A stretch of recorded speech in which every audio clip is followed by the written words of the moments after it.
David, you mentioned some of the 2022 signees. Three are on campus. They're all on the defensive side. And if you look at the offense, for the most part, a big thrust along the offensive line. As you take us through the offensive line, do we expect these guys to make a push? You mentioned Livingston. Do we expect these guys to be needed, or can they kick back for a year and learn and grow? Well, Mark, luckily Florida hit the transfer portal really hard, or I don't necessarily say really hard, but they hit the transfer portal like they needed to bring in Osiris Torrence, who played at Louisiana with Billy Napier. He could have went to the NFL, and he could have went to Georgia. He could have went to Alabama. He could have went to Auburn. He could have went to LSU.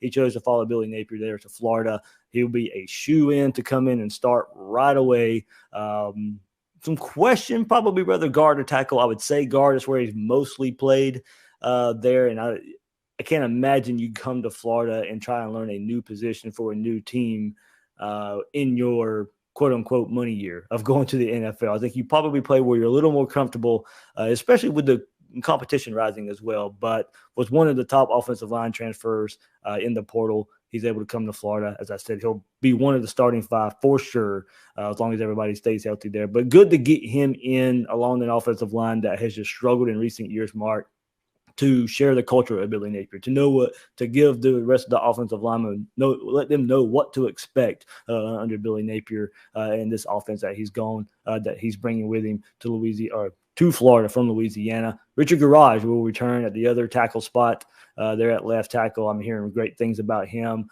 there, and the staff really likes his potential there. You hope Ethan White can stay healthy. He's probably been one of, if not Florida's most consistent, best offensive lineman in the last couple of years, but just getting injured, has trouble staying on the field. You hope he can stay there at one of the guard positions. More than likely, I'm thinking Osiris Torrence at right guard, Ethan White at left guard, Richard Garage at left tackle. And then you figure out, the right side, Josh Braun, I think, would be a nice fit at the right tackle position to take over for Gene Delance last year. And then Kingsley Eguaquan's got that center spot wrapped up as well as he returns from his first full start season last year. So, Mark, they bring a lot of experience back if you want to start looking at your starting five. But behind that, Florida's really got to get some depth built along the offensive line. Can Michael Tarquin take another step and maybe even push for a starting role? He's one guy I'm kind of looking there, maybe even pushing for a starting role, but looking for more from Richard Leonard, Austin Barber, Cameron Waits, who is another transfer from Louisiana. Mark, he's only played, I think, 2-3 years of football altogether and was a freshman last year at Louisiana. Didn't play a whole lot, but then when he put his name in the transfer portal, just based off of his measurables, he is massive. And I forget the exact numbers here that I have in front of me. He's massive, big body, and 24/7 gave him a transfer rating of like 90, just based off of potential, his size potential there. So you're probably looking at it more of a project there for Cameron Waits, but massive, massive size there.